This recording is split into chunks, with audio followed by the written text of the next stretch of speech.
Here's the story of a bunch of podcasts who were bringing Cubby content to the world. All of them did their own show. Unconnected, obsessive baseball nerds. It's the story of a bunch of Cubs fans who are consolidating all their shows. They're uniting, doing it together, so we all can grow. Cup of Cubby Blues combining with Sunrento, Baseball Rabbit Hole and Cubs PS Plus. With Cubs Pod and Bricks behind the ivy, they're all teaming up to be the Bleacher Bunch, the Bleacher Bunch. We love the Cubs, that's the way we became the Bleacher Bunch.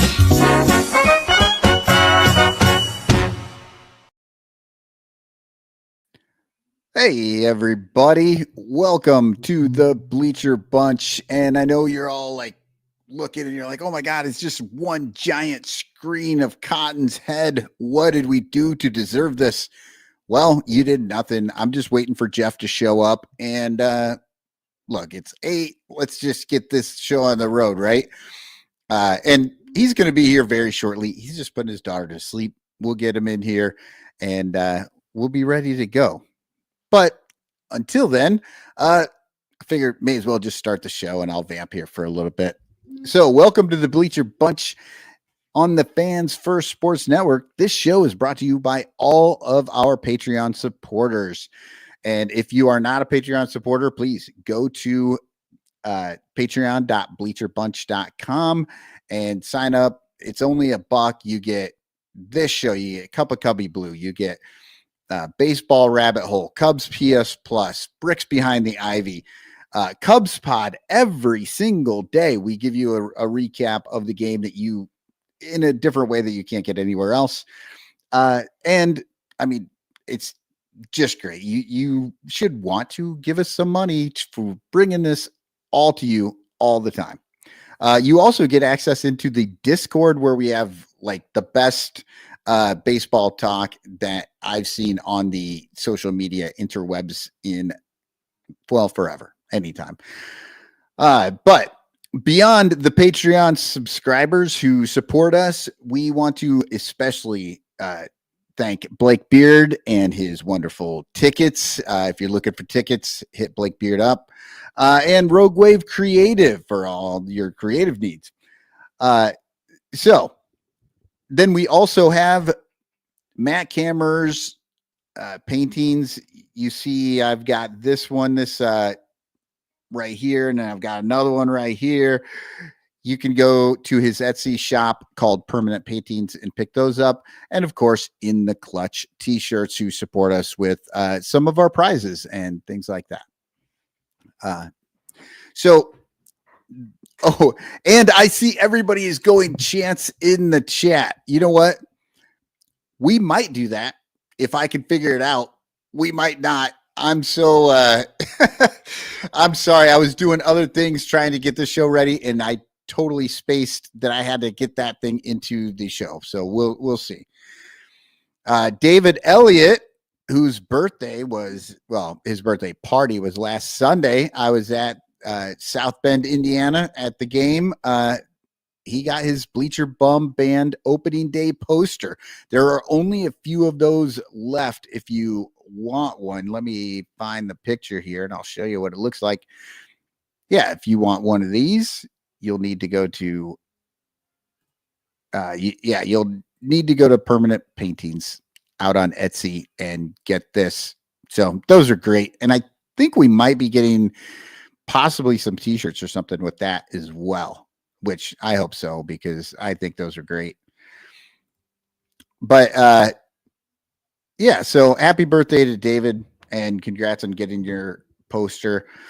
I thought, since we have a little time here while we're waiting, I'm going to get us going with passage 11 from the Bleacher Bums Bible book. And the reason I'm doing this is because April 28th was Lee Elia Day, as we all know and as we all celebrate here in the Rancher family. So passage 11 says from Ezekiel 4:12-15. Very well, he replied. I allow you cow's dung in place of human excrement. Bake your bread on that. And it always makes me crack up because it makes me think of David Kaplan saying, take that. But a couple of years ago, we made this amazing video showcasing a bunch of ranchers getting a little bit of Lee Elia's rant. So I'm going to play that for you right here. And if you get the book, you'll actually have the entire rant written right there in a book that you could go through and enjoy. But for right now, I'm going to play the ranchers doing the Lee Elia rant.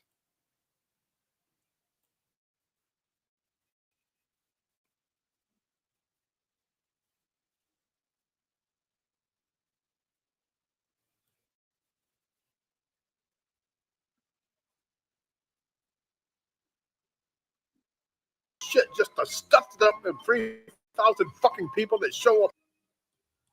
Okay, I was not doing very well. Now we got it going. Sorry about that, everybody.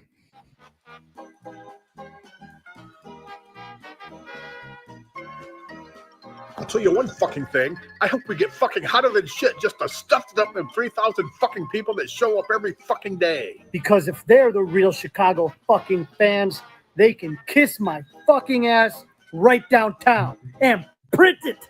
They're really, really behind you around here. My fucking ass. What the fuck am I supposed to do? Go out there and let my fucking players get destroyed every day and be quiet about it? For the fucking nickel and dime people that show up? The motherfuckers don't even work. That's why they're out at the fucking game. They ought to go out and get a fucking job and find out what it's like to go out and earn a fucking living. 85% of the fucking world's working. The other 15 come out here. A fucking playground for the cocksuckers. Rip them motherfuckers. Rip them fucking cocksuckers like the fucking players. Now we got guys busting their fucking ass and then fucking people boo. And that's the Cubs? My fucking ass. You talk about the great fucking support the players get around here. I haven't seen it this fucking year. The name of the game is hit the ball, catch the ball, and get the fucking job done. Right now, we have more losses than we have wins. The fucking changes that have happened in the Cub organization are multifold. All right, they don't show because we're 5-14. And unfortunately, that's the criteria of them dumb 15 motherfucking percent that come out to day baseball. The other 85% are earning a living. It'll take more than a 5-13 or a 5-14 to destroy the makeup of this club. I guarantee you that. There's some fucking pros out there that want to fucking play this game. But you're stuck in a fucking stigma of the fucking Dodgers and the Phillies and the Cardinals and all that cheap shit. And all these motherfucking editorials about say And fuck the Philly-itis and all that shit. It's sickening. Unbelievable. It really is. This is a disheartening fucking situation we're in right now. 5-14 doesn't negate all the work. We got 143 fucking games left. What I'm trying to say is, don't rip them fucking guys out there. Rip me! If you want to rip somebody, rip my fucking ass. But don't rip them fucking guys, because they're giving everything they can give. And once we hit that fucking groove, it'll flow. And it will flow. The talent's there. I don't know how to make it any clearer to you. I'm frustrated. I guarantee you I'm frustrated. It'd be different if I walked in this room at 8:30, saw a bunch of guys that didn't give a shit. They give a shit. And it's a tough National League East. It's a tough National League, period.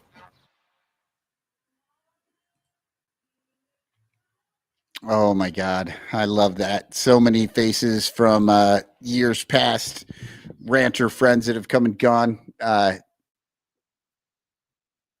Just makes me happy to see it. And all right. So, you know what? Jeff is still not here. We got Ari Soglin saying this never gets old about the Lee Elia rant. Yeah, Danny Rocket with the mullet. Yeah, it is nice. It's amazing. But since Jeff isn't here, I'm not going to start talking about the Cubs stuff quite yet. Instead, I think what I'll do is I'll jump ahead in the script here a little bit. And I think I'm going to bring on Liz Thompson and talk about her scorecards. I found her out on Blue Ski, or Blue Sky, as other people call it. And she's selling these scorecards and customizable books that you can purchase so that you can score your own games when you go to the ball game. And I know that's a pastime that a lot of ranchers out there have. I know I've tried to do it a number of times. I'm not great at it. Emily is so much better when she goes, because I start to get into the game and start thinking about other things and talking to people and whatever. But all right. So without further ado, let's go ahead and bring Liz on. Hello, Liz. Hello, hello. All right. How are things going? Doing pretty well. Yeah. Good. Well, we've never met before right now, but I've seen your stuff out there on Blue Ski, and it's really interesting. Well, first off, I'm going to show it here real quick, just so everybody can see kind of what we're talking about. These are the scoreboard or score books. I assume they're filled with scorecards, and it looks like for $20 you can get custom score books that starts at 20.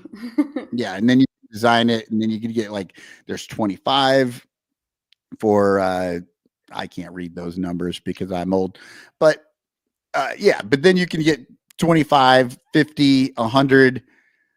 It's kind of a great idea, because whenever you go to the game, you have to shell out $1 to $5 to get one of their scorecards. And honestly, I don't know. I've been to a lot of games and they aren't doing anything special with them. You would think that they can at least put, I don't know, the team roster on there so that you know how to fill it out real quick. Yeah. They don't even do that a lot of times.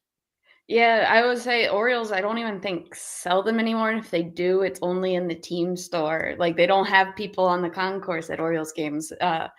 And so, but I also never liked the blank boxes. Like, I always liked to score in a certain way that those scorecards were almost always blank boxes or basic diamonds, and just never enough room.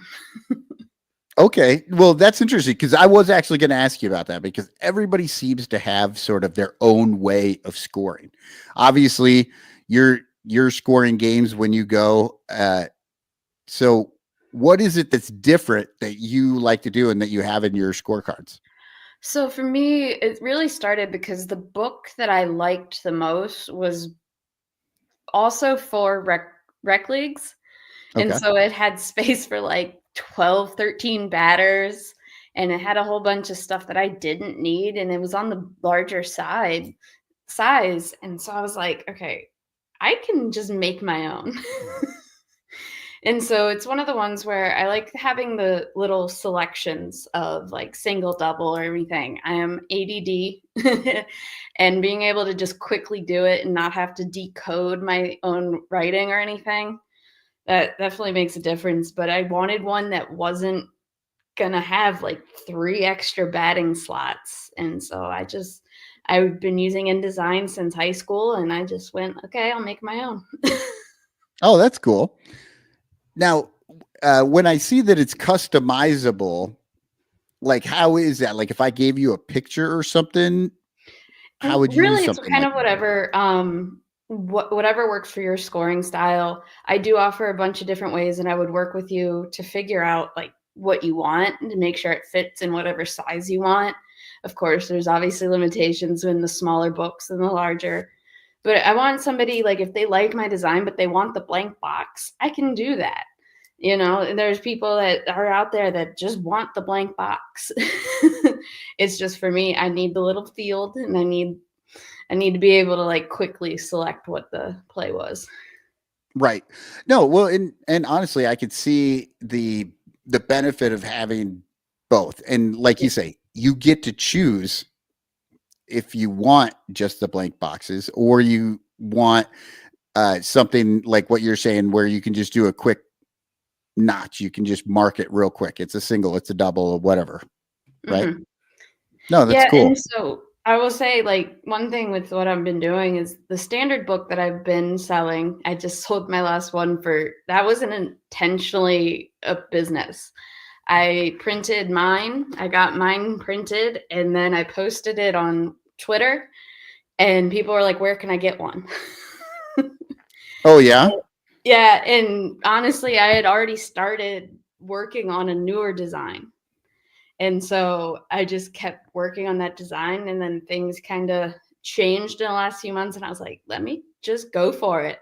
I was already planning on doing the new design in books, and so I just thought, well, if somebody wants something different, there's no reason I can't do that. And so I have the pre-orders for the standard books, which is my new press box design. I kind of with the press box, I have like room for quick reference. I've worked in the press box. I've worked in media. I worked for Masson. And so like I knew that you want a quick reference on some of this stuff that you're not going to get with most score books. And I'm kind of inspired by Bob Carpenter's. And so I was getting those books. Those are out for pre-order, but then I have the other designs available for download. And then if you want to get a book with a different design, and I have more coming. So. Okay, that's cool. No, I just shared the link in the chat, and I will be sharing that out on the Discord and Blue Sky as well. And you're out there on Blue Sky all over the place trying to drum up business. Now, we talked a little bit right before the show. You've got a bunch of Cubs and Bears stuff right there behind you. You said that's your dad's stuff? Mostly, yeah. Yeah. My mom is originally from Baltimore, so I got Baltimore Orioles stuff too. But my dad is from Elgin, so. Okay, nice. And yeah, then I well, went to Bradley, so. You went to, okay, so I'm dumb. Where is Bradley? Where exactly? Peoria. Oh, in Peoria. Okay. Yeah. Yeah. Mike Talkman went to Bradley. He was actually there at the same time as me, so. Mike Talkman, the Palatine Pounder. Yes, he was there. Funny enough, at the same time as him and me, we have a bachelorette. Michelle, she was on the women's basketball team. Okay. And then Deep D from Love is Blind. And she was in season 2 of Love is Blind, and she was my cousin's roommate. So. And you all went to school together? At Bradley, yep. Yeah. Oh, that's pretty wild. Now, where did you grow up? Were you out in Baltimore as well, or in the Midwest? I grew up here in Maryland. I live out in Howard County, so it's kind of smack dab between DC and Baltimore. And so I grew up mostly with Baltimore sports, but because of my dad and because of WGN, I grew up on the Cubs and the Bears. So I am a Bears fan. I like the Ravens, but I've always been a Bears fan. Yeah. Nice. Well, long suffering then. Now, would you say you're more of an Orioles fan then? It's kind of split. When I was young, the Orioles sucked. And so I watched Sammy Sosa was my favorite player. And I got to watch WGN games all the time. So I watched a lot of Cubs games, more so than Orioles, because the Orioles weren't quite worth watching in the early 2000s. And but I will say, when they started to do well, I was actually in school out in Illinois and I started to fall in love with them again. It wasn't like I wasn't a fan of one team or the other. It was just, it took different things to really bring in the passion. Yeah. Oh, definitely. Well, you've mentioned WGN a couple of times, and, a lot of our listeners and supporters here, we all grew up with WGN. That's why there are so many Cubs fans. And it's amazing to me that they don't, so much of MLB doesn't understand why there are so many Cubs and Atlanta fans. It's because of TBS and WGN being able to go everywhere and just watch your team And now we have Marquee, which like almost nobody can get, it seems like. Yeah, it's kind of funny is I know TBS kind of took off on its own. They don't show Braves games anymore.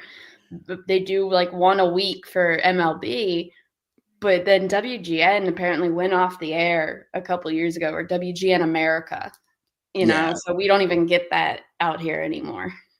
Yep. And it really is a huge impact. Like being able to watch the games growing up, I definitely wouldn't have had that connection with the Cubs the same way. Like, yeah, I would have liked them. My dad and my brother are diehards, but you know, I got to watch them every night or almost every week. You know? Yeah. Well, yeah. And I think, so Ted Turner owned Atlanta for a while, and obviously TBS's Turner Broadcasting System. And then when they sold them, I think that's when things started to get disjointed over there and they stopped carrying every game. But yeah, it's kind of a bummer. I mean, you have the MLB app now, but like you can watch the Cubs. I can't. I'm too close, and it just doesn't make any sense. So yeah, it was kind of funny always being able to watch the Orioles out in college because there was no blackouts except for the Cubs, the White Sox, and the Cardinals because Peoria is pretty close to St. Louis. And so in those cases, thankfully, we had cable in our dorm and I could switch to the local broadcast, but it's kind of switched now where we have cable here, but when I wasn't living here, granted, when I wasn't living here, I was working for MASN. Yeah, I was going to ask you about that. Yeah, and so like it's, you know, the blackouts really kind of hinder a lot of things. The Orioles just offered direct streaming, but they've had a lot of problems with it already. So yeah, not to mention yesterday, granted, it wasn't the streaming. We have Verizon Fios, and Fios channels, both MASN 1 with the Orioles and MASN 2 that the Nats were on, went down in the final out of the Orioles game. Like, oh no, complete mess, nothing there, couldn't see anything. We missed the final out. Yeah. I hate when that stuff happens. And I mean, I'm always using the internet to watch the games. And yeah, I never know if I'm actually going to get through the whole game or not. I've been pretty lucky to find places, but yeah, a lot of times I just end up listening to the radio, listening to Pat and Ron Coomer. I always laugh. My brother actually, he diehard. He was born in Chicago. He always says, I'm from Chicago, but I was like, you were 6 weeks old when you moved to Maryland. Right. So, you know, but he is a diehard Cubs fan. He has been wearing the same Cubs hat. He's replaced it, but the exact same style Cubs hat since he was in high school. And he's 40 something now. And, but I wouldn't know anything about that. I have hats from the last century that I actually still wear. I mean, he basically just replaces it. I don't think he throws them away, but like he's been wearing the exact same style Cubs hat, but now he lives in Ireland. And oh wow! So he does watch every game, but he watches the replays most of the time. He'll watch the full game replays. Right, because spoilers. Like Bears games especially, he got mad at me once because I was like, hey, you shouldn't even want to watch the game. And he was like, don't spoil it for me. I was like, it was just it was like one of the games against the Washington football team. Right. Well, and I just was like, don't watch it. And he got so mad. But he even on our MLB TV account turned off spoilers. So when he goes in, he can watch games no matter how old, all the way through, you know. And I would guess being in Ireland, it's fairly easy to not actually get caught up just on the street or just wherever getting a Cubs score or a Bears score. But I mean, really, are there really spoilers for Bears scores? Not really. I mean, you're just watching those games like, well, one of those things where I was like, it was a crap game. Don't watch. And he got mad at me. I mean, it was a crap game all around, regardless of the fact that we lost. But I think it was that Thursday night game, that season when all the Thursday night games were like absolutely horrible. Oh, yeah. Oh, that's rough. But no, but it's really cool. It's that you guys have this strong connection to the Cubs and you're sort of around there, but then also the Orioles. I know we've got some people that in the around the Ranterverse that big Orioles fans. I've gone to a few. I've actually been to Camden Yards and watched the game there, and I've gone to Orioles versus Cubs at Wrigley and met Orioles fans. It's a pretty good fan base. Yeah, I really actually, do I enjoy remember it. 2014. I graduated December 2014, and in August, the Orioles were playing back-to-back series, White Sox and then Cubs. And so me and my mom, moving back out, we just detoured to Chicago instead of Central Illinois and went to one of the White Sox and then one at the Cubs, and with a whole group of people. I remember at the White Sox game, we went to the Cork and Kerry, and it was like filled with Orioles fans. But what was hilarious was then somebody was trying to apparently order the crab cakes and just yelled, "Who ate all the crab cakes?" And all the Orioles fans were like, "We wouldn't eat crab cakes here." Right. Absolutely. I don't like crab though, so I'm an outcast there. Well, it looks like we've got Jeff Rogowskis has made it into the backstage area. I'm going to bring him on here real quick. Welcome, Jeff. I'm on mute. That was a real delayed entrance right there. Hey. Hi. Well, I'm here with Liz. She has these great scorecards that she's designing. She'll do custom designs for people and work with them so that they can get the type of scorecard that they want. Now, since I've got you on here, Jeff, do you actually score games, or have you scored games in the past? Oh yeah, no, that's a big thing for me. As I'm changing my skin tone with my light with every word. No, but yeah, I'm a big scorer. It's part of the experience. I'll be honest, I haven't since I've gone with my kids, because it's just one more thing that could potentially distract me from the game now. So knowing that in between ice cream and food runs for them, that I will have seldom moments where I can focus on the game if I go with them. I haven't scored since I've had the pitch kids, clock makes it harder too.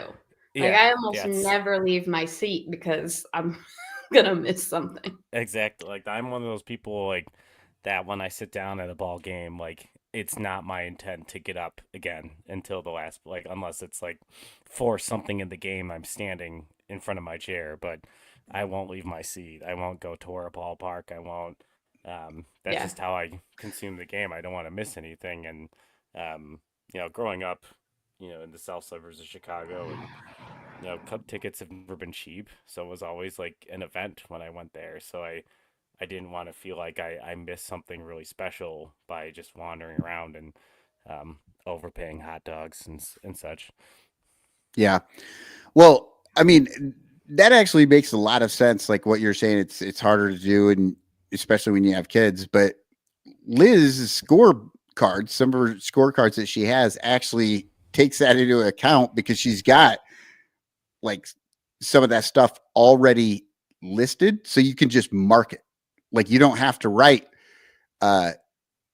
single and draw the line or whatever. You can just do a quick mark, and then okay, that was a single, and you could maybe go back and draw something in later, but at least you don't miss it. So it actually, I'm ADD, and so I will do one mark or the other, whether it's drawing the baselines or circling what kind of hit it was, and then I'll look down and go, "Oh crap, forgot to do this," and and it makes it real nice and easy to reference.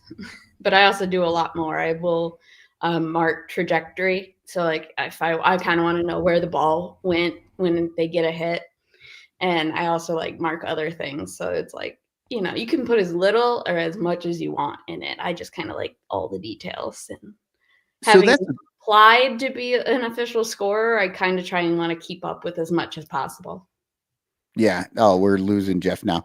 Well, that's another thing too. When I score, I mean, I'm always putting in, where, like, what happened or whatever. So, I might just do like a small S and then, like you say, like a small S and a 6, and that'll tell me, oh, it was a single to shortstop, right?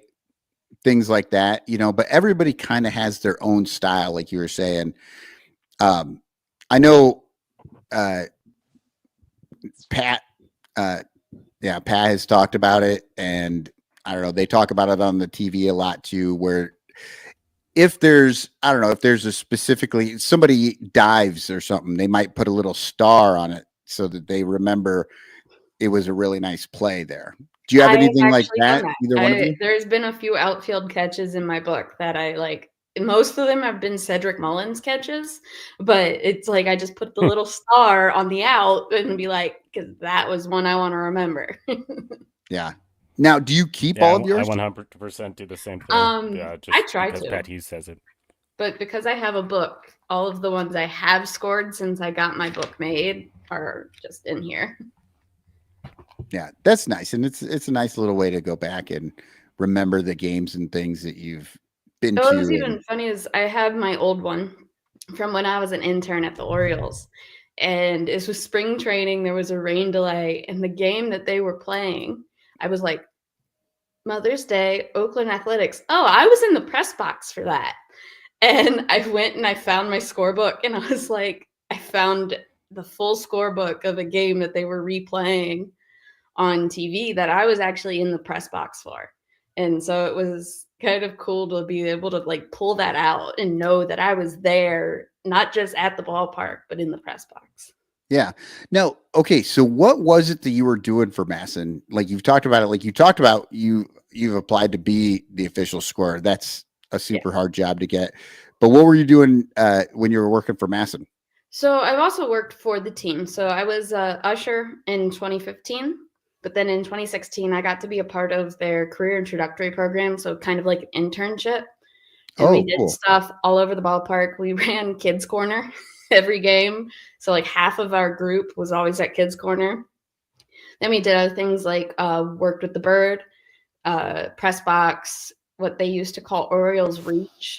This was all pre-pandemic. They used to have groups of, whether schools or charity organizations and just groups, come out and they have a section and they would have like a sign that was like, what was the one? Snyder's lunchbox, because he was briefly on the team, but he had one and it was like always puns, like Jonesy's crew or something. I wish I could remember them, but they had these massive banners that we had to hang on the seats or on the stand. And then one of the other things we did was just whatever they needed us to do. So we would like sit in the warehouse in our office. And when they called, they were like, we need somebody to do this. We need this brought here. And my favorite random one was I got to escort Dan Duquette's daughter and her friend from the press box back to his office in the warehouse. Yeah. Well, that's cool. I mean, that's a lot of stuff that you've kind of done around the ballpark. And then Masson was a couple years later. I had taken this, I work at UMBC with my mom. And I had taken this sports broadcasting course, and we worked the UMBC men's and women's basketball games, and I really, really liked it. I didn't really think I was into sport broadcasting. Otherwise, I probably would have gotten my sports comm degree versus PR at Bradley. And but I liked it enough, and it was the same year that they beat Virginia, so that was I have that little connection. But I reached out to one of the people I met with the Orioles, and they had an opening in their studios. And so I worked up, and they had studios up in Baltimore County. And they did, when the Orioles and Nationals were on the road, they broadcast the pre and post show games from there.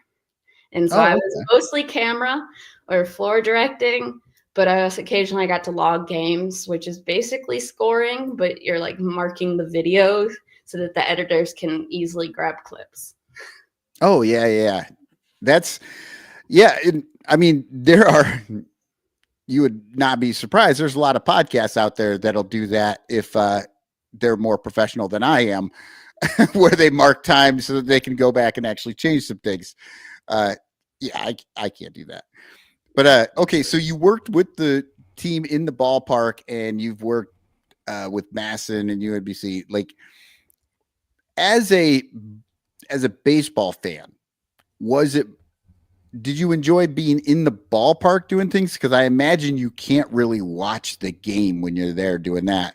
Or did you prefer being in the studio sort of pre and post so that you could watch? They both were great. I will say I got to do more baseball in the studio because we didn't work during the game.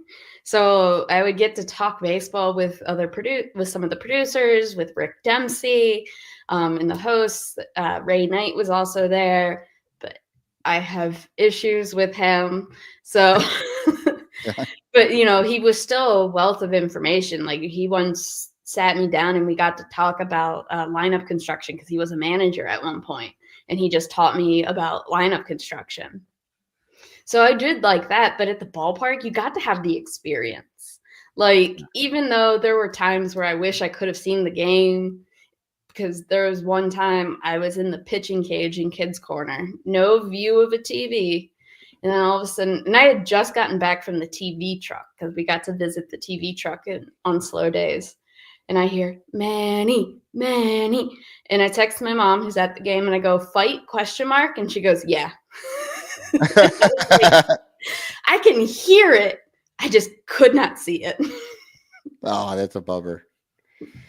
Oh, well, Liz, it's been great getting to know you and meet you here. Like I said, I posted that. I'm actually gonna. Yep, there. I'm gonna put that link out there again, and let everybody know what what's your blue. What is your blue sky? My blue sky is Lizzie Rie, LIZZIERIE, and it's the standard .bsky.social. Yeah, I've never understood blue sky with that. It's like, yeah, it was something that they needed in the early app development because I was somebody that joined with the code, and it was trying to avoid overloading servers. So they had multiple servers and different endings, but I'm not entirely sure why they still have them. I just think they just can't work them out at this point. Yeah, mine is the same thing. I've got CubesFan, and then it's the blue sky dot whatever. It's forever long. But yeah, so go out there. Hey, it reminds me of my Bradley email address. I hated it because it was always at mail.bradley.edu. Oh yeah, the edu ones are always. But I couldn't just do at bradley.edu. I had to type out at mail.bradley.edu. Yeah, I've seen high schools where it's the high school and then it's the state and then it's edu. Like, so it's like, yeah. Granted, I can't imagine having a high school email address at this point. Yeah. Well, everybody go find her out on Blue Sky. Are you on any other social medias that they could maybe find you? I mean, I'm on Instagram, same thing, Lizzie Rie. Other than that, I really am not active on any other social media. Granted, Instagram, it's mostly me posting on my stories, but it's just, you can reach out if you have questions. You can either send me an email, it's on the website, or, just look at what I got. I have downloads. So like I realized, because I don't often score at home because I'm very much I need to know where the ball is person. Oh yeah. And so I realized, I was like, oh, you can use your tablet. And so you can score on your tablet, and it's more of a, manual scoring, whereas most of the apps I've seen are very digital, where it's like you select a button. Whereas this is, if you use the markup feature, you can just use it on your tablet, or you can even print it out. And so I do have those downloads available. And then there's more things coming. I've got, I'm kind of working on a low vision design between my job in disability services and my sister and my dad being eye doctors. I'm kind of trying to figure out a way to help those with some vision problems be able to use a scorecard. And then I got some really cool half page or like letter, like single page ones. So it's like one side of the paper, both teams, or have a little book that's like half the size of the regular book. So they're coming. They're in works. Yeah, well, I mean, all of that sounds, it sounds fairly complicated, especially like you're saying with the downloads, but I never thought about doing that, the downloads, and then use the markup feature with just like a stylus on an iPad or something. That would be kind of cool. Yeah, I'm lucky to have a New Age pencil. baseball. I got my iPad from my aunt. She before we had to put her in memory care, she was giving away her electronics, and because she bought a new one, and so I have an iPad and an Apple Pencil because my aunt gave me an iPad and an Apple Pencil. So, Oh, very cool. Very cool. Well, thank you so much, Lizzie. And you know, and when you get those, obviously we're following each other on Blue Sky. You know, when you get some of those new things up or you have other things, let me know, and I'll put it out on our Discord and let people know on the show when we I'll have definitely have some of those new updates things. on my Blue Sky. I'm gonna try to do email server, but I'm trying to do things for as low of a price as possible. And sometimes the websites are like, no, you got to pay for this feature. So I'm trying to figure things out and trying to maybe do a newsletter or like update like an email list. So Oh yeah, tries out. yeah. Trust me, we are DIY podcasters. We know all about trying to do all this stuff for as cheap as possible. It's very hard sometimes. I mean, that's why my link says .company.site. It's because I was like, I am not paying for a domain right now. Yeah. All right. Well, it was great talking to you, and maybe we'll talk to you again later. Maybe when the Orioles, Always down. maybe I when love the Cubs are talking playing the baseball. Orioles or something. You might be a good one to talk to. Yeah. And I'm going to the Cubs in Philly on June 11th. So Oh, in Philly? yeah, I can do day games and take the Amtrak train right up to Philly. And yeah, it's real nice and easy. Take it to Philly and take the train back down. Oh God, I wish I could just take the train in. I'm in Iowa City, and there's a train. You just never know if it's going to actually run. If only this country would invest in rail. When I went to Italy, some of the people there were like, oh, our trains are so old. And I'm like, it's better than what we have. And I could go almost anywhere in the country of Italy or in Europe by train. And I don't drive, so it was great. Yeah. Oh, that would be good. Okay. Well, I'm going to let you go here. And I think we're going to take a break. And then when we come back, Jeff and I are going to talk about that Pirates series we just had. And then we're going to preview the Brewers here a little bit and talk about all the different things that have been going on with the Cubs. So thank you very much, Liz. Thank you. All right. And now I've got to find a commercial. God, I can pretend to be a commercial. Does that help? Yeah. I feel like I never know what I'm doing here. when I'm trying to run the actual whole thing, it's usually easier. Here we go. I swear we have new commercials, right? I'm not sure. I'm the wrong person to ask. All right, I found something here. Let's hit it. This is a great show. The Bleacher Bunch brings you great shows like Sunranto, Cubs PS Plus, Bricks Behind the Ivy, Cuppa Cubby Blue, and Baseball Rabbit Hole. But you could be getting so much more when you subscribe to our Patreon page for as little as $1 a month at patreon.com/BleacherBunch. Get access to our exclusive daily show Cubs Pod, where we recap every single game. Plus, be the first to hear Cubs music, get early access to events, and receive an invitation to join our Discord Cubs community, where fans just like you show up every day to rant and rave about our beloved boys in blue. Most importantly, 10% of your Patreon pledge will go directly to help the Lost Boys Youth Baseball program. So join us. There are perks at every level, like the Renter Calendar, absolutely free, and name recognition for you or your business. We are independent Cubs podcasters, and we need your support. Otherwise, we'll quit. Seriously, we'll all quit. Some of us might even die from your lack of support. In fact, the cutest little puppy you've ever seen will die if you don't support the Bleacher Bunch at patreon.com/bleacherbunch. We promise to spend all the Patreon money on tickets and beer and all the dung crap we have to buy just to keep our podcast rolling. So give us your money and we'll waste it far better than you will. Patreon.com/bleacherbunch. Free trials are available, but don't do a free trial. Just join, okay? Okay. Patreon.com/bleacherbunch. In the clutch, in the clutch. Buy t-shirts from In the Clutch. Take it from the Bleacher Bunch. You'll love the shirts from In the Clutch. In the Clutch shirts are comfortable, stylish, and guaranteed to get you laid. Plus, they're proud sponsors of the Bleacher Bunch.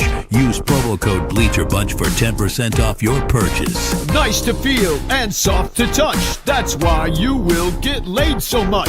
Wearing a shirt from In the Clutch. And you can thank the Bleacher Bunch. In the Clutch, in the Clutch.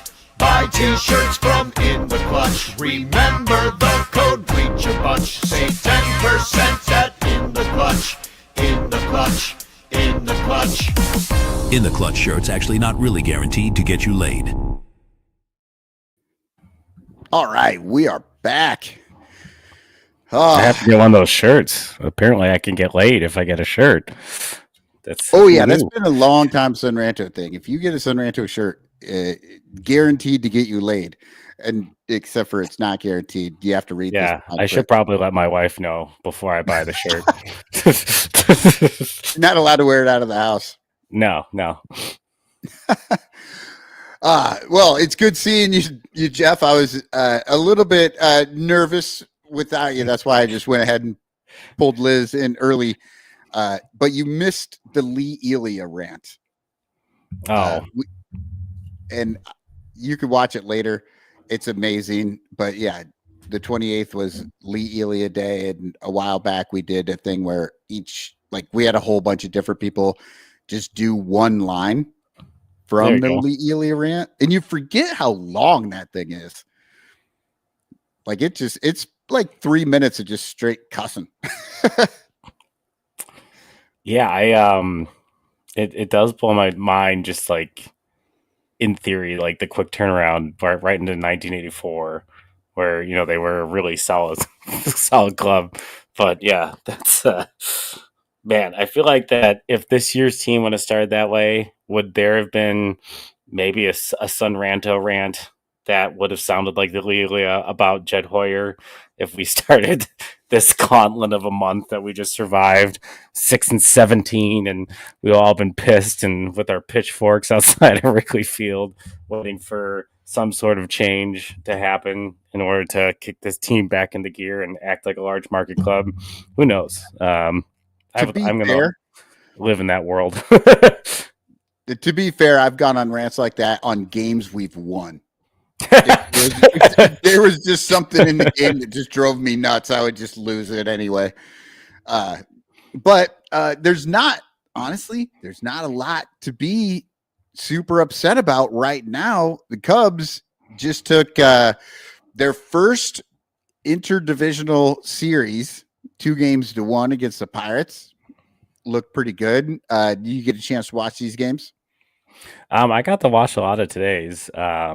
I saw the bad parts of last night's and all of the other ones. So it turns out that the calculus here is the more Jeff watches, the more likely they are to win. The less Jeff watches, more likely I'm going to get pain for the little I get to watch. Right. I think that's the new rule that I might be following. So I'll let everyone know how much I'm going to get to watch beforehand so they can tune in or tune out. Oh, well, just start watching more then. That's all I know. I didn't get to watch much of the first game. I turned it on and I watched a little bit of the early, and then Shota started getting those leg cramps. That was really the only bad situation going on in that first one. It seems like he's okay though, right? Yeah, it was definitely terrifying in that moment because we're already down Justin Steele. losing Imanaga in that rotation as well would be, it was already, ironically, Cade Horton was pitching that evening out at Iowa and putting together his longest start with a bunch of strikeouts and really just knocking on the door, sub-2 ERA. And folks are like, oh, if something happens to Shota, this is when we're going to see Cade Horton. And, it's not necessarily how I want Cade Horton to get up here. I want him to, get an opportunity while we also still have Shota. But yeah, I was the first thing I thought was funny. Bleacher Jeff tweeted it. I was like, man, I hope it's a leg cramp. And like, I could all think of that Morinui Kawasaki and the banana thing when he used to get cramps. There's that old video. He's like, oh, I eat banana. And he's like, I'll just eat more bananas. And the whole time it's like, someone just get showed a banana. And after the game, it turned out to be cramps. It's like, Bleacher Jeff tweeted. I was like, tell him to get bananas. So I'm really glad that that ended up being nothing. I remember, I think it was Rich Harden. It was potato chips. Yes. Yeah. Yeah. He was like, I think it might have been Jason Hamill, actually. Or Jason Hamill. There you go. Yeah. Rich Harden. I don't know. It's an H name, but it's we're talking about shirts that got you laid and Dick Hardon, Rich Harden. Like that's probably yeah. But yeah, it's like, but I just remember that. Like, it's so funny the difference. Like, well, you can have bananas, and that'll help you with your cramps, or you can have potato chips. And Jason Hamill's like, yeah, I'm eating potato chips all day. So in that first game, Carson Kelly going yard, PCA yard, Seiya yard, and Dansby finally not in the 5-hole for the first time all year, I think. Well, he might have been 4. I mean, he might have moved a little bit, but they actually dropped him down to number 8. And that seems, I mean, I don't know if it's the number 8 exactly. It could just be the Pirates. But yeah, whatever changed made a big deal. And I don't care. Look, leave him at 8 all year if he's going to hit like this, because he got a home run in that game. He got another one today. Just that's the Dansby we need to see versus the one that just disappeared for the last couple of weeks, really. Yeah, I think Dansby, he gets a lot of, I don't know, I would not necessarily slack isn't the word I would say, but he gets a lot of flack just because of the contract size and the expectation, production that should come with that. And he's at in the last 5 games, he's pushed up to 126 weighted runs created plus, and has really he's cut down the strikeouts a little bit. And yeah, we've seen some more slug. I always like with Dansby, he has a very similar tell, I feel like, to Javi Baez in a weird way, that when he starts hitting the ball to that right center field gap, that's when Dansby is going to be on a heater, because he has this pull tendency with fastballs. And I feel like there's a lot of his swings that look like he's absolutely he's in swing mode. It doesn't matter what the pitch is. He's going to be swinging at that pitch. There's not this game plan of him waiting for his pitch. Like, he has a count in his head of I think the fastball's coming in the 3rd pitch of this at bat and I'm swinging regardless where the pitch is, he's going to swing. But when he's right, he's hitting the right center field on a line. Similar to Nico Horner, obviously, who is the right center machine.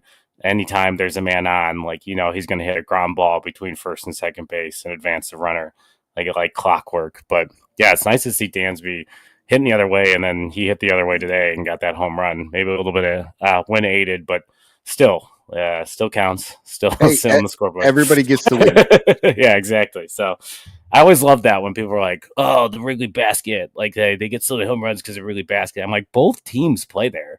It's not like they take the basket down in between innings and they're like, nope, you don't get a basket. Only the Cubs get the basket. I get really pissed when as White Sox fans my whole life have told me how much they hate the basket. I'm like, well, I mean, everyone gets it. It's not like something that only one team gets. It's everyone gets it. Well, and unfortunately, game 2 gave us a good reason why we have those baskets.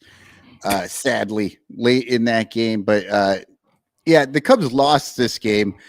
Even if they had won, I think I said in the Cubs pod, it wasn't because they were doing like really well.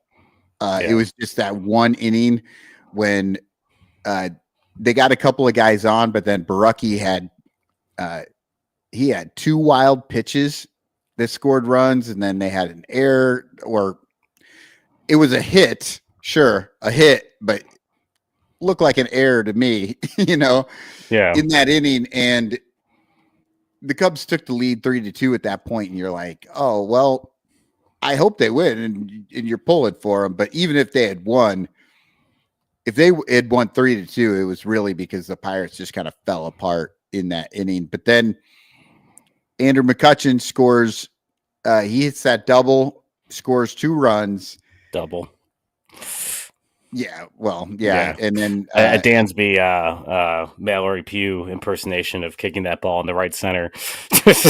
Yep. Yeah, that double. That was wild. The way that he slid and just kicked it away, and PCA had to run all the way in to pick it up. But then sadly that was the play where the guy fell out of the stands. Yes. And is in critical condition now, and very horrible situation. And then a friend or family member jumped out to check on him, and I think they injured themselves too, because it's a 21-foot drop. Yeah. And it's super hard. And they didn't show it. They didn't, which was nice. I didn't need to see it. Just watching the players' faces was enough, like made me kind of ill. And then paramedics came out, they got him off the field, and the game was really over. The Cubs, I generally don't like. Yeah, exactly. I'm not like gonna say that that's why the Cubs lost, but the game was very different after that moment. And prayers to that young man. I believe I just read he's a 20-year-old. I hope he can pull through a terrible situation. And I unfortunately found the video because my ADHD could not stop me from looking for it. And yeah, it's terrifying and scary looking, and it's everything. And yeah, I just didn't feel like it was appropriate to like repost on social media like a lot of folks were, and it just, especially I don't know, I had an awkward moment. I'm gonna get out a little soapbox here for a second. Of like, the internet is so fast, and this guy fell from the stands and was trending on the internet, and all I could think of was like, if that was me, and like my family would not have any idea that I was hurt unless if they were on Twitter, like, and recognized me from where I was sitting, and for like the whole world to know this horrible thing has happened to you before like people who care about like you being gone. No, like, it just was a weird like sobering moment for me to sit here and be like, this is not something. And I honestly give a lot of props to Marquee for like just moving on, not showing it. There's no angle, nothing. And like, I thought Alex Cohen really managed that really well too, where he just said that there was an unfortunate situation. It seemed like he was very haphazard of providing any details, because I do like remember while I was watching the game, like people were like, what's going on? Like, what is going on right now? Because we weren't getting details, and it was very well managed from the Marquee team. And yeah, I just in this modern age, like, just be careful what you like share. Like, everything doesn't need to be shared. Like, that sucks for that person's family if that's how they found out. Just think about it if it were you. Yeah, so I was actually watching the Pirates broadcast. Okay. Because that's the one that I found last night, and they gave a little more information, like not really about what they kind of talked about that just somebody had fallen. So there's a little bit more information, but then they were really just talking about how the players were reacting to it and stuff like that. But I thought they did a good job as well. And no, I specifically stayed away from the social media, like did not want to see any of it. So I luckily have not seen it, but yeah, you're right. The Cubs would not have. That was not the reason the Cubs lost the game. They lost it, earlier, but once that happened, and then they have to go back and play, it really did feel like everybody on both teams just wanted to get through the next inning and a half. Yeah. And get out of there.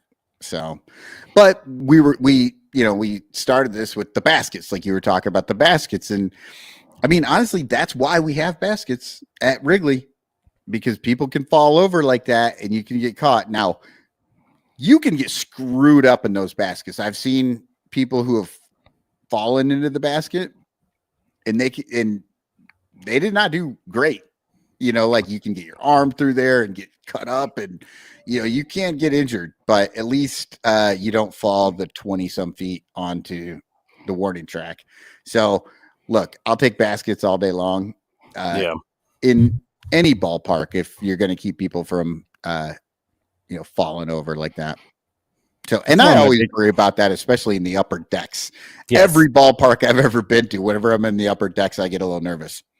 When I was, I went to the home run derby when it was at Coors Field, and like they have that line of seats, the purple seats for when you're a mile above altitude, and like I was like a row above that, and I felt like that stadium, like the rows were going straight up, and like all I could think of was like, what if my shoes untie and I trip down these stairs? Like that was the only thing. I'm like, these railings are not high enough. I don't understand, and the elevation change, and like there are people just slamming beers, you're getting drunker because like of the different the barometric pressure and all that stuff. I know that affects that. Like the players like struggle when they like kind of get there because of just the different breathing and the different type of oxygen they get. And yeah, that was the only thing. I like sat in my chair, and I remember like when I went down the stairs, I made sure there was like a group in front of me, so that if I tripped, I'd fall into a person instead of falling over the edge. And my buddy was like making fun of me the whole time. I was like, dude, this is really high. Like there's like that is not enough railing for me to feel comfortable about moving up and down these stairs. Oh yeah, I've been to Coors many times living out there, and it's pretty high. But the one that got me was Old Yankee. I went to Old Yankee Stadium, and we were in the upper decks right behind home plate. And I mean, I've never been anywhere that was at such a steep incline. Oof. And that was an old park. And so if you think Coors was readily like, yeah, that place was a death trap. But I mean, we can't talk too much about it because I mean, Wrigley had, I don't know, 5 years where random pieces of cement might have just fallen on you. So yeah, that's true. But I don't know. So got past that game, they lose. And then today, another great game. Seiya Suzuki on a tear right now, hit 2 bombs. So that's 3 in the series, which is good. He was looking a little rough in Philadelphia against Philadelphia as well. Yeah, it's interesting that like game 2 in this series, he was 0 for 4 with 3 Ks, like very close to the Golden Sombrero. But in game 1, he was a single away from the cycle. And in game 3, he had 2 home runs. Like, it's like, oh man, like what's the difference between what happened on Tuesday night or on Wednesday night? Because let's get Tuesday, Thursday, Suzuki as a permanent fixture. It's very interesting. I think I understand at times why Cub fans get so frustrated with him because it's like the numbers. If you look at the number, he's a very productive Major League Baseball player. He's been a very steady Major League presence, and the only thing that's really derailed him at times has been health. And he does have like this aggression that kind of shows up, and he seems to strike out a weird amount for a guy who manages the zone as well as he seems to. And like those seem to come in bunches where it just his strikeouts are always weirdly ugly. It's just like he doesn't have a plan, and then he locks in and he looks like for, I don't know, 30 plate appearances at a time, he looks like Kyle Tucker up there. Like it's like hard to like really get him out, and he's sitting on a pitch that he's looking for, and he really hammers it into the gap or in the power alleys or out of the ballpark. And he is just to me, like, he's more consistent than I think that people feel, because the eye test he's always been a component of offense that needed a Kyle Tucker. And now with Kyle Tucker, it's like, oh, he's a very good player. And like, this is what a very, very good player looks like. And that consistency is, I think, what they were hoping Seiya would someday establish. And yeah, it's very bizarre to watch him kind of Jekyll Hyde every night of like, if he's locked in tonight, like this could be a really special stat line. And if he's not, like, he's going to be riding a lot of pine. Yeah. Yeah. I don't know. Seiya is a little odd in that way. Like, just the perception of him seems to go up and down. Yeah. Like, because like right now, I mean, he's just on a tear, but last week he just didn't seem like he was in the right headspace at all. So my thing with his strikeouts, a lot of times he'll strike out on it, and he did it in that game too. He struck out on a ball that was clearly a strike, but it was on the outside edge, but it was a strike. And it's like, if you've got 2 strikes and it's close, you got to at least defend it. You know, you got to at least foul it off or do something. And then he's upset about it. And you're just kind of like, I mean, not that he's upset, but like as upset as Seiya gets, which is very little. But you can tell he's a little frustrated that he thought that ball was, outside, and it didn't look like it to anybody else. Yeah, that's why I wonder too if it's like a cultural thing, because I rarely see him put an ugly swing out there. Like, it's not like he's ugly swinging. Like, he's either swinging very hard. Like, would he rather, instead of having a B hack to swat that ball away, just strike out looking? Is that something that, I'm curious? I feel like that might be an infield fly girl question of, like, in the MPB, like, is that something you would see instead of showing a swing that wouldn't be, like, mechanically correct? Because I feel like Japanese players have like this like mechanical efficiency with their toe step, with all these things, their process that is a little different than the American game, where like everything in the American game is about launch angle, where there's this like bat path and keeping the head in the zone, and how they do their toe step. Like, a lot of the guys like come out looking very similar, and it'd be interesting to find out if like that is just something culturally, like he's just not going to swat that away. He was fooled by that pitch. He'll take his strikeout and sit down. Yeah, that would be very interesting to find out if that's a thing. But he didn't have to worry about it today because he crushed a ball. Yeah, no. off of Skeens. Skeens was the big story today because I didn't get to watch the game. I was listening to Pat and Ron, and when he left that game, they had a pretty interesting conversation where they were talking about how he really wasn't throwing a lot of fastballs, which is weird for Skeens, right? Mm-hmm. Like, he's known for the fastball. And they were talking about how the Cubs just, lit him up on the breaking pitches. Like, he was throwing off speed stuff for some reason, much more than they would expect him to do it. And I mean, that one inning, they hit 3 home runs. Yeah, and Tucker and Seiya went back to back. He generally this year has 38.1% fastball usage this season, and today versus the Cubs, 29%. That's okay. So it's down, yeah. Yeah, that's a pretty steep drop off. Like, that's because I was taking a look at something I tweeted about, during the game. Like, Cubs only struck out twice versus him. They put a ton of balls in play, and Skeens uses his fastball as his put away pitch. So if he wasn't using that today, for whatever reason, JD had said during the broadcast that like he felt like that it looked like to him that Skeens was fighting it. Like, he wasn't like, he didn't have like this efficient wind up every time he's getting the ball back. He seemed frustrated. And like, even when a guy like Skeens is fighting it, like, he's still like, I didn't think he looked bad, but he wasn't getting the whiffs that he generally gets. His whiff rate was way down compared to what he usually has had on the season. His whiff rate in general, they seem to think that like he might be working on being more efficient to get longer in games or to potentially pitch longer in the season. Because his strikeout rate is down compared to his really just phenomenal and record-breaking rookie year, which would be as expected. Like he's going to have to change some things up. People probably have game plans against him and sit in certain types of pitches and stuff. So, and like I'll give some credit too to Dustin Kelly and the Cubs. Like they have had many times, and like maybe they haven't had their A stuff for that start, but you have to get some credit to this offense. They have faced like Dustin May had not given up a barrel before the Cubs have faced him, and they lit him up pretty good. And Paul Skeens is Paul Skeens, and they didn't seem to have a problem with him.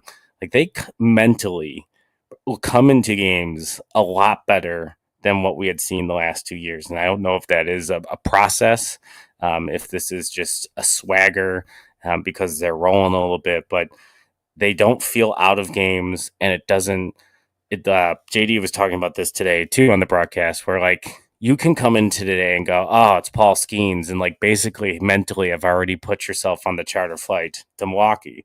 But they didn't do that. They came in and they attacked fastballs and got his pitch count up, and in that fifth inning, like he was at 77 pitches, and they hit 3 ding dongs off him, which no one has done. Like he hasn't given up 3 home runs in a game. He got 3 home runs in an inning. Like that's a first for him in his career. So that's great. It was crazy to watch, and sitting here and watching the game today, it was really cool to see. It's like this is another elite pitcher. Like, yes, the Pirates are an elite opponent, but another elite pitcher the Cubs have managed this year and had a good game plan. And then when the bullpen came in, like their bullpen, then yeah, they just beat them down too. So it has this feel of 2016 club where no matter who's on the mound, like they would have this game plan that would wear out the starter, and then they would just feast on the bullpen, which is where, during the regular season, that's where guys like really build their numbers up, because some of these guys that come out of the rotation and stuff, like they're going to come in with these great game plans. It's those middle relievers, not the high leverage guys, is where you can feast. And the Cubs have gotten starters out of games and have really just beaten the crap out of those spots of teams. Yeah. Well, there's a couple things you said there when you're talking. One was that the plan that they seem to have at the plate, that might be maybe the only good thing that came out of the Japan games, because when they were in Japan, that was not a thing. No. They were last year's team. They were completely overmatched. They did not have a plan. It looked like they were up there hoping to walk. I mean, it looked like a little league team hoping to walk, and they were just. And when they did swing, it didn't look good. Like they were late on everything. And granted, it's those games have a lot of issues with them, but I wonder if the Cubs came out of that. I mean, look, if I can see it and I'm a nobody. Like you would hope that they saw that as well and said, you know what, let's put together a plan for when we go into hit rather than what we just did. So that was interesting. But then when you were talking about Skeens trying to maybe work and get a little bit longer into games, last year the Cubs beat Skeens even though he torched the Cubs. Yes. But as soon as he left, I think that was one of the games. I think he was the starter when they walked like 7 straight Cubs. Something like that. That was his debut game. And the like bullpen, he came in and motored them for 4 innings, and then their bullpen came in and gave up everything. Which is really. And after Wednesday night, after they lost, it's like you don't want to lose this series, especially after a game like that. And you're coming in the Paul Skeens day, and like you're like, this is, you would have liked to have won last night to at least have won the series. But then to come out and really effectively do what they did to Skeens when he debuted, like get his pitch count up and get him out of the game, like then like that the worry diminishes. And now we get to go to the House of Horrors this weekend for the Cubs in the last few seasons in Milwaukee. I just feel like there has not.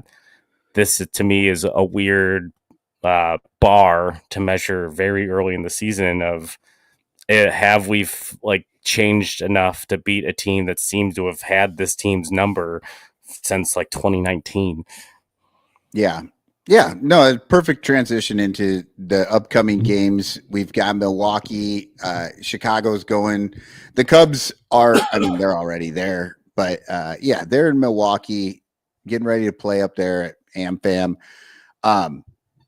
Brewers currently 16-16. They're at 500. They are that's third place in the division.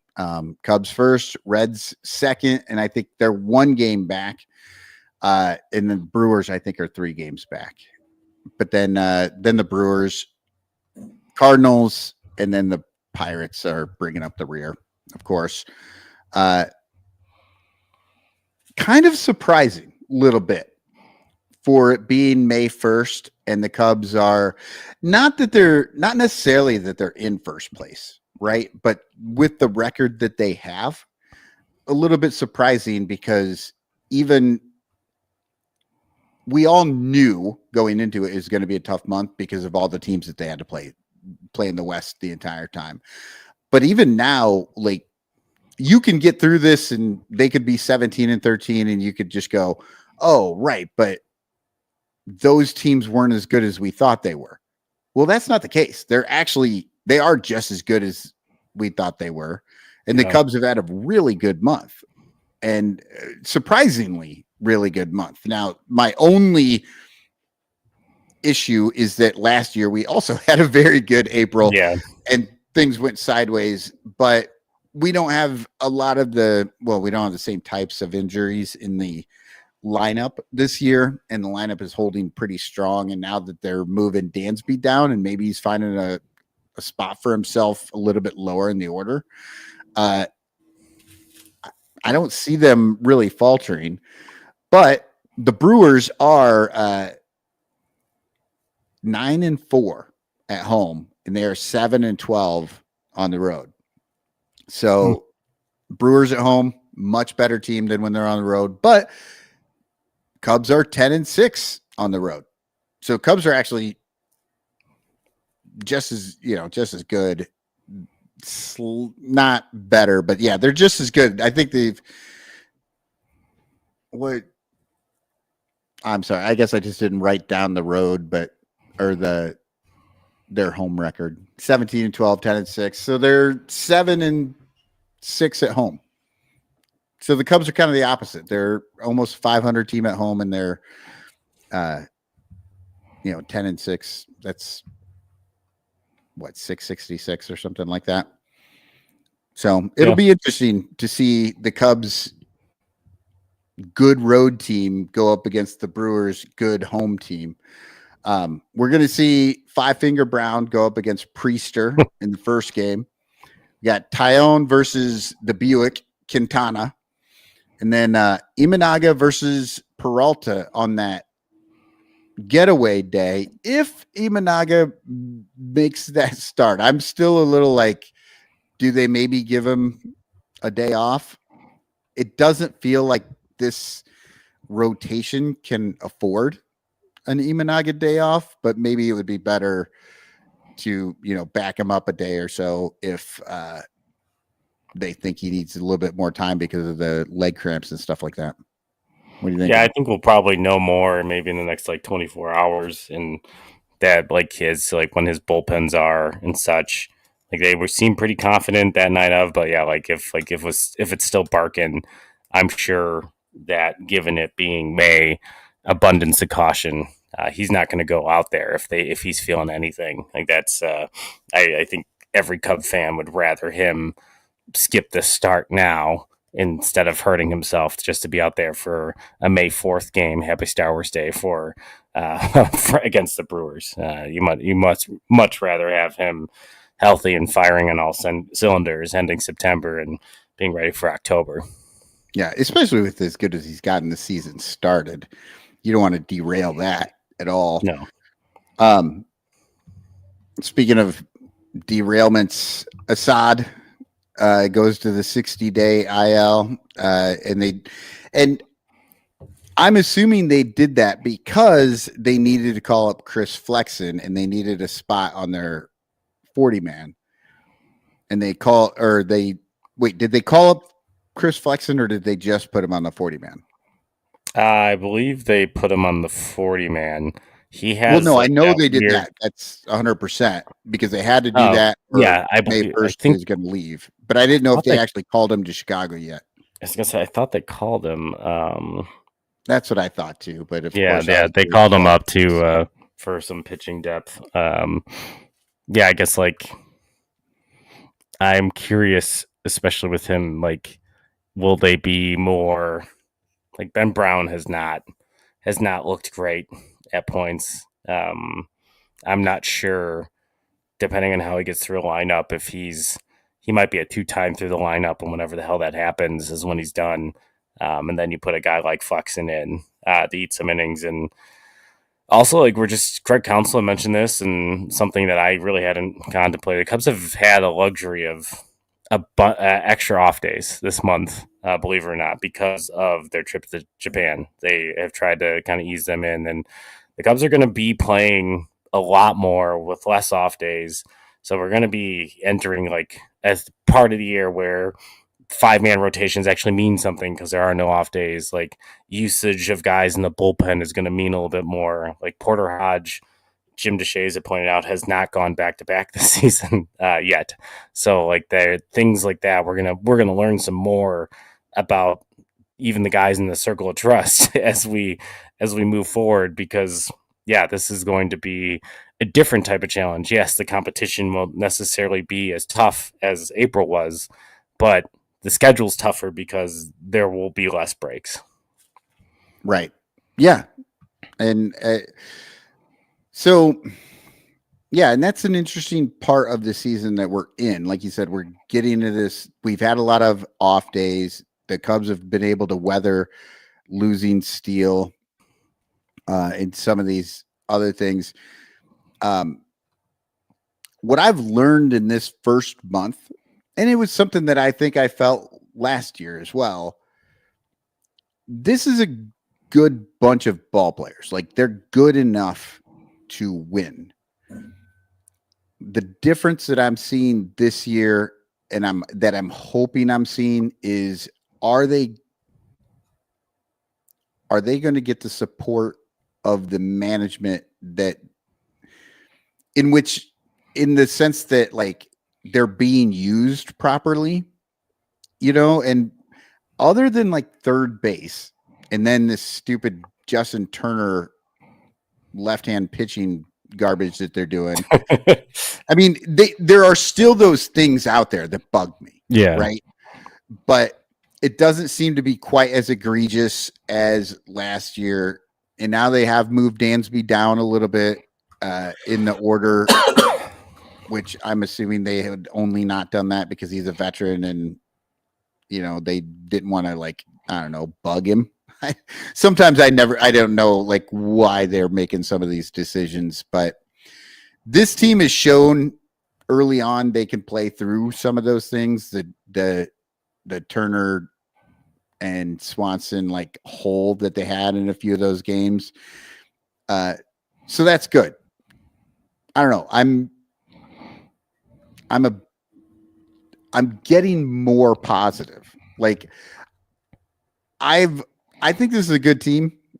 I've just always been a little bit concerned about the usage of the players, and and it's like case in point, third base. We had Mashaw. They gave him a little bit of run. They sent him down, but now it's like you never know day to day who's going to play over there, and none of them seem to really do all that well. And it almost feels like to me, you just choose one. Regardless, you just say, you know what, it's yours now. Go out there and play until we could bring Shaw back up. And he's available now. He's been down long enough that they could recall him at any time. But I don't know if that's in their plans in the next like week or so. Yeah, I think it's interesting. Like the NL Central third base is a problem for almost every team. Cubs have the per Fangraphs by Total WAR production, the 24th ranked third base core, at this year with the highest WAR producing player, Matt Shaw, who's not on the Major League roster. But behind them at 25th is the Pirates, because that Brian Hayes bat is nearly useless. The Brewers are at 27. They're struggling to find someone to take that position. The Reds are at 29th. Jeimer Candelario has been a pretty terrible signing for them. And like, he's supposed to be versatile, very similar to like, after he had a hot start with the Cubs, he just kind of fell off. He's never really refound it. But yeah, that's pretty bad. And Cubs also have by this point the 25th ranked bullpen. So I think if you look at those things, it's frustrating in one hand because it's exactly the things that we talked about in November of 2024 that they needed to address, and they didn't address it. And I was beating the drum pretty hardcore and was getting a lot of flack get a third baseman, and if Matt Shaw pushes the issue or there's an injury, then call him up. And then everyone's like, no, you're blocking Matt Shaw. But now here we are. Matt Shaw didn't pan out. Like, not that he didn't pan out. He's a very good ball player. Every guy potentially goes through this. Not everybody comes up and is Mike Trout and is immediately. Even Corbin Carroll for half a season last year was hot garbage. And then after July, and now the start he's having this year, he's back to being MVP level like he was his rookie year. Like, it happens. This is a really freaking hard game. But now we have no third baseman. And like Gage Workman, he wants to beat the Cubs, but he's still beating himself, making an error in his first game at third for the White Sox. I hate that narrative so much. So he goes to the White Sox. Stupid. And they ask him a question and he says, yeah, I want to beat the Cubs. He's a little annoyed. I want to beat the Cubs. But then it's like, oh, fiery words from like, dude, that's fiery. Come on. Yeah. I played the Lee Elia rant at the start of the show. That's what fire is. Saying that you want to beat the team, like, oh yeah, I want to beat the Cubs. If you're on the White Sox and you say anything that doesn't equate to I want to beat the Cubs, what are you doing? Like, yeah, you're gonna like. Let's be honest. I mean, like, that team's not going to beat many teams this year. They make it sound like he's talking trash about the Cubs, and he's not. He's literally just saying, "Yeah, I'm with the White Sox now, and I want to beat the Cubs." Like, yeah, I mean, it's a little different. Like when like I feel like Wilson Contreras when he left took it a step further, like with some of his commentary, but. Like, he recently in an interview walked that back because like he's been vocal about like the Cardinal fans haven't been showing up, and he's just like, hey, like, guys, come to the ballpark. And it's a different experience. Cardinal fans are experiencing something different. They didn't really add anyone this offseason. Like, this is not a normal year for a team that has, to me, like before these super clubs like the Dodgers and stuff, like in the NL Central, the Cardinals, when I was growing up, were always the blueprint of like the sustained success, like the thing that I wanted, like the always winning. And now that's, taking a slide back, and, they've made some good front office moves and stuff. And, I think that's going to be potentially a sleeping giant in a few years. But right now, like, it's a little bit different. But, at the end of the day, like, yeah, these guys have to say the things, and it's funny, like, hearing Gage Workman say it and then immediately making an error. Like, you can't. He's like, I'm all for having fun like that, but it was just, I don't know. People get so worked up. His first major league hit was off a position player. Like, yeah, exactly. It's just like, and like, there's nothing wrong. Like, that's David Ross's was too, but like he went on and had like a pretty solid career, and he was already like, a very good defensive catcher at that point when he was a rookie.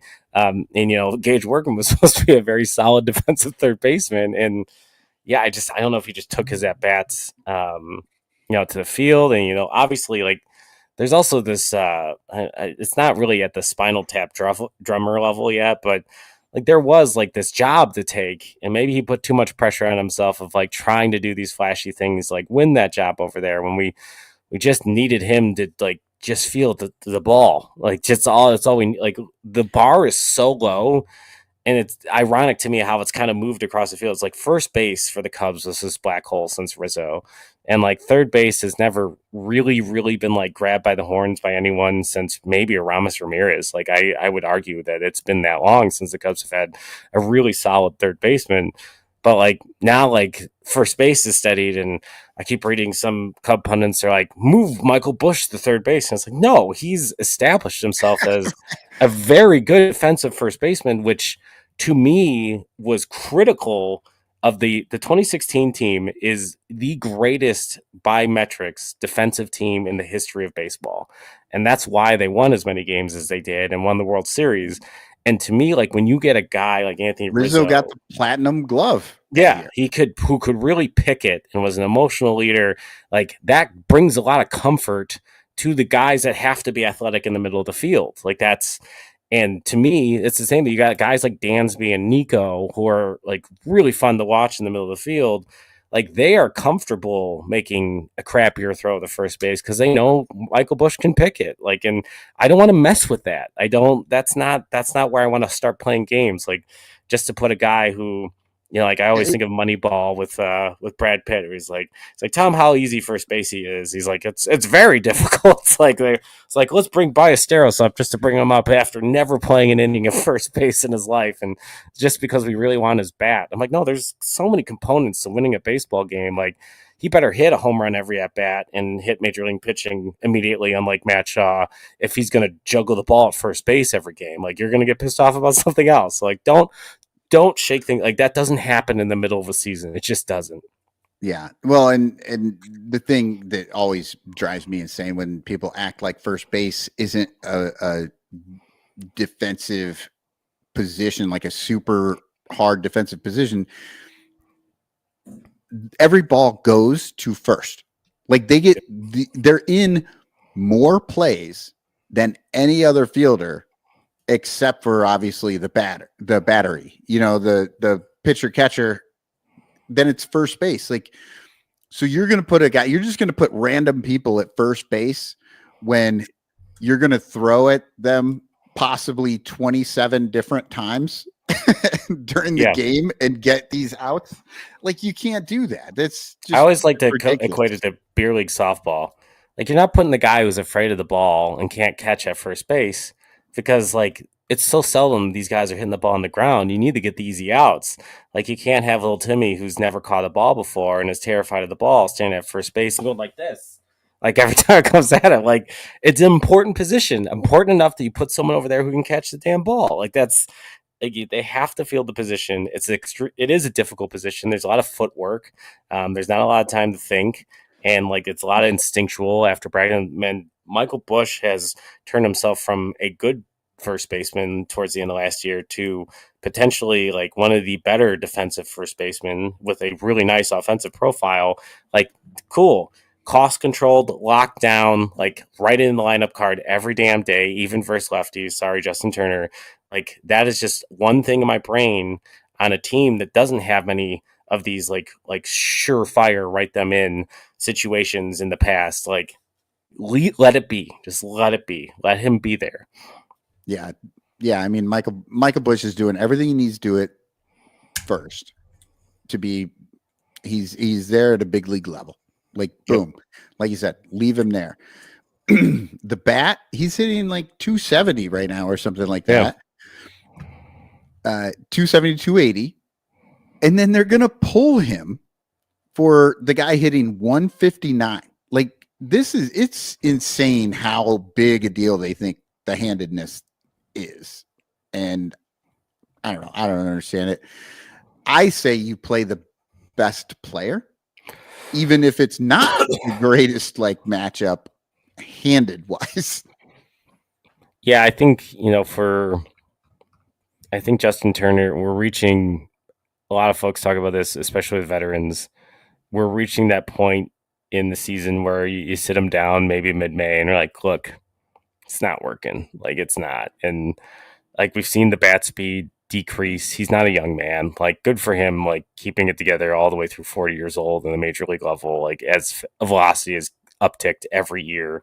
Like that's crazy to me. Like good for you, man. Like thanks. And he's nice veteran presence, but yeah, I really feel that one of the things I liked going into this year is that the Cubs had a bench that they could use, and he has entered unusable. And I don't want to waste roster space with Justin Turner much longer. And I like the idea for now of putting him in a position to see if he succeeds, like getting him a lefty-righty matchup in a game. But we have entered the territory of he's not succeeding in like where he should. So like it's done. Like it's probably done. And I think we're very, very close to that conversation, which sucks because I really wanted to have Animal from the Muppets come to Wrigley Field at some point this year and then do all the stuff they did with him with the Dodgers, because like I love the Muppets. Like, so like there was an opportunity for me to like have some synergy between two things I love, but like he's 41 and can't swing the bat anymore, so like that dream will die as he gets put on the waiver wire. Yeah, I'm with you. And hopefully they get that, whatever they're going to do with them, figured out there soon. But I don't know. Is there anything else that you wanted to talk about tonight that you wanted to bring up, Cubs wise? I don't know. I've kind of hit most of my stuff.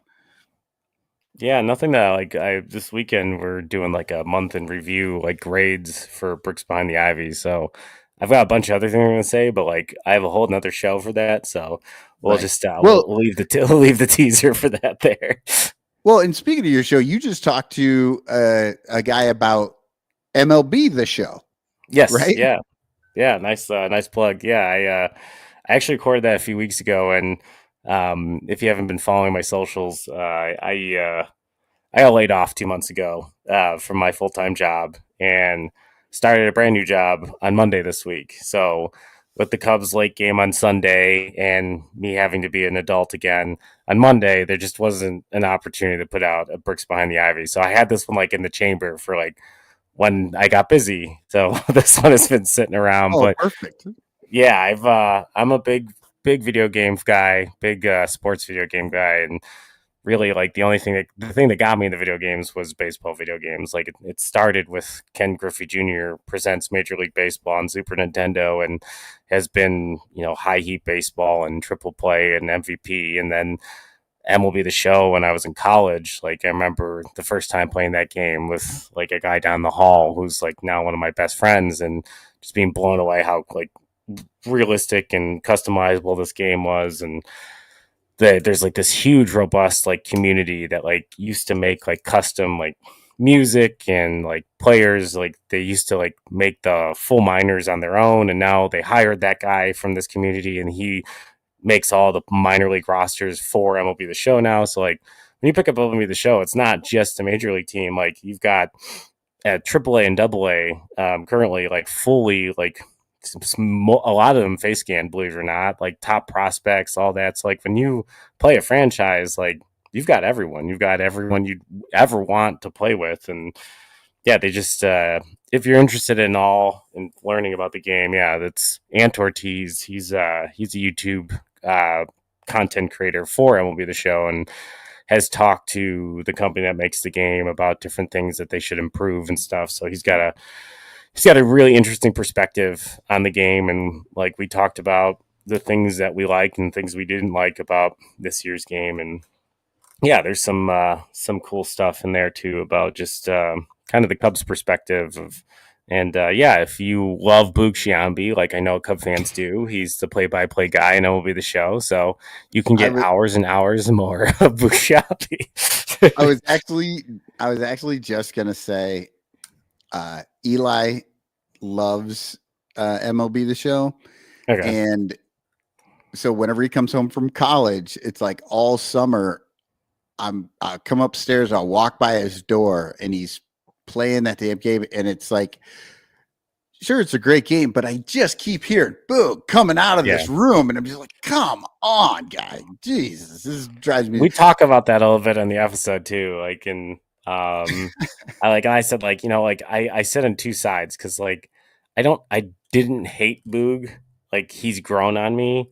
And like, to me, like one thing that sucks about the Cubs in this moment is that they haven't until Kyle Tucker had this, in maybe PCA, this like national appeal, like where like there's not a player on the Cubs like until Kyle Tucker that I would say he could be on the cover of a video game that would sell copies. And like that is such a weird thing to think about. And like there's been seldom times in my life in which the Cubs have had a player that would be worthy of a cover of a video game. And like for someone who like collects video game covers of baseball games I've played and like has a house that has a room that looks like this, like having a Cub on the video game would be cool. But like having the Cubs play-by-play guy as the voice, like that's the closest honor that Cub fans get. It's not even one we want. Like we don't want, like we would trade that for literally anything else in the whole world with like, but it is like Boog Sciambi's talked about it too, about like what it means to him and like how he interacts with younger fans and stuff. And they're like, you're the guy in my video game. And for years, if you've listened to your son play the game, like it was Matt Vasgersian, which like I didn't know was like the Padres play-by-play guy or the Angels play-by-play guy for years. And like when he was on MLB Network, I was like, wow, that's the guy from MLB The Show. Like, and that's the only way I knew who he was. And it just is mind-blowing to me, like, you know, how much, you know, exposure it gets for Boog and the tie to the Cubs. But yeah, I would much rather, but like then dumb stuff, like if you play MLB The Show a lot, like some of the players look really, really good because like they get face scanned is because they're part of large markets and all this other stuff. But like the Cubs, since they haven't been good enough, like the greatest example is load up the game and look at Justin Steele. Justin Steele literally looks like this like patch beard, like child thing. Like he does not look like Justin Steele at all. And to me, like Justin Steele has put up enough numbers that he could be like a top 15 pitcher, like in the game, like numbers wise, since he's become a starter. And like the Cubs haven't even scratched the surface of anyone at SDS giving a crap enough to actually ask him to scan his face so he looks like a human being in the game. And it's like, if you want to pitch with the best pitcher on the Cubs, like he only looks like Justin Steele because the name on his back says Justin Steele, where like all the other players like kind of look like what they're supposed to look like. And like the Cubs have not been good enough to get that care. And like, to me, that is just as damning as like them not participating in free agents and stuff, that like you have fallen so far down the rung that nobody cares to give you extra love or overinflated stats in baseball video games. Like every year, no matter how bad they are, the Yankees and the Dodgers have always had inflated stats because the West Coast and the East Coast buys a ton of copies of this game to play Yankees Red Sox with their friends or Dodgers stuff. Like, so like their teams have always been overinflated. It's been a running joke. But like the Cubs used to get love because they had some national attention. They have fallen so far from that rung that most of the players don't even look anywhere near what they should look like because they haven't been good enough for anyone to care. Yeah. Well, you know, you were talking about Sciambi and then Vasgersian before him. You know, pretty soon with like the large language models and all this stuff that they're doing, it's like they're just going to license everybody's voice and then just run it through that, and you'll be able to choose your announcer. Or if you're going to play the Cubs, then you have Sciambi and JD, and if you play the Padres, then you've got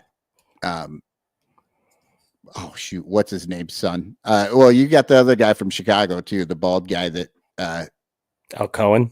Yeah. Yeah. You know, but That's yeah, you got some different guys, but it would be kind of cool to be able to kind of play those games and just choose whichever announcers that you want.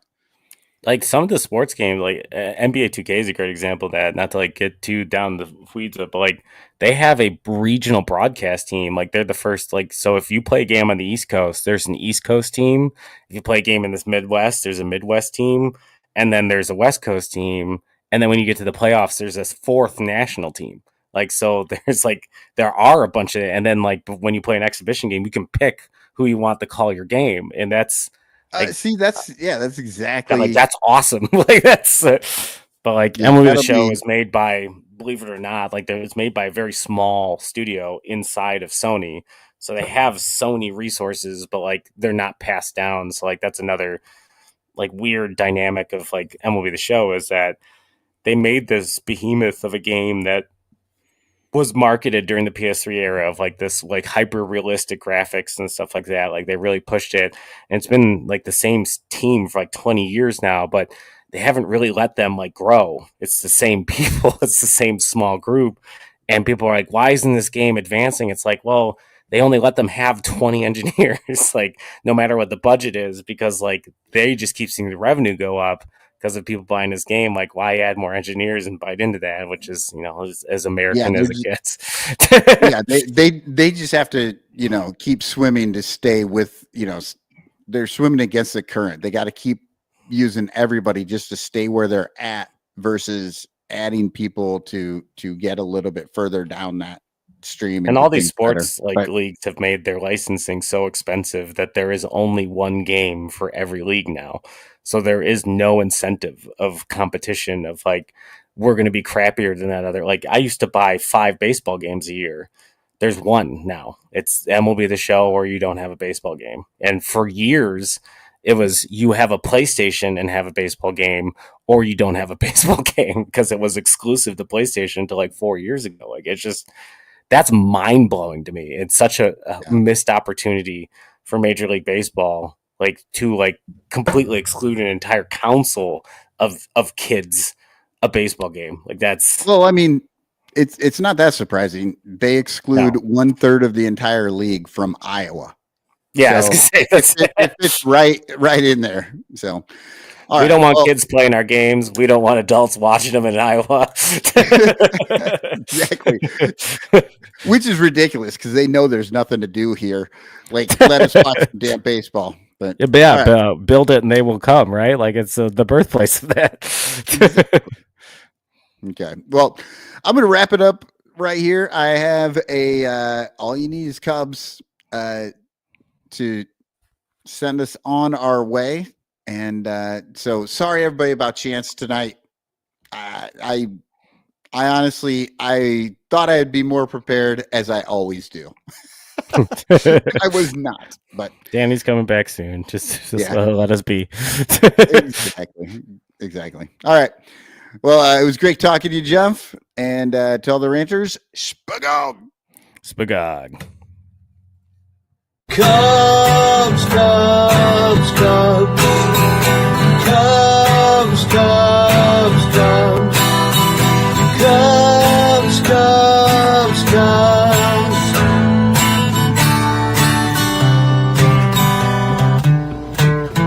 Let's go out to the park and have some fun. Cubs are gonna score a bunch of runs. Come and see them play. I know we're gonna win the game at Wrigley. Watch them every day when they're away. Every double play, home run and save. We bleed Cubby Blue and we've been doing it all our lives at Wrigley. All you need is Cubs. All you need is Cubs. All you need is Cubs. Cubs. Cubs is all you need. Cubs, Cubs, Cubs. Cubs, Cubs, Cubs. Cubs, Cubs, Cubs.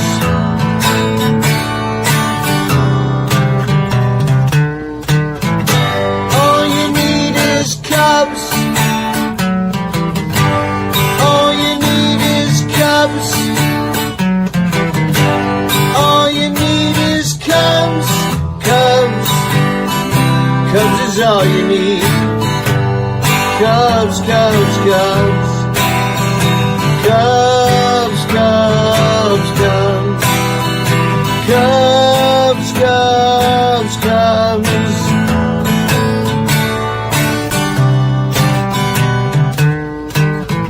We're singing Go Cubs Go when they're at home. Follow them when they go on the road. One day we will see the Cubs win the World Series at Wrigley. All you need is Cubs. All you need is Cubs. All you need is Cubs. Cubs. Cubs is all you need. Cubs is all you need. Cubs is all you need. Cubs is all you need. Cubs is all you need. Cubs is all you need. Cubs is all you need. Cubs is all you need. All you need is Cubs. And maybe some food. Probably use some food. And water. And air to breathe. And the Cubs.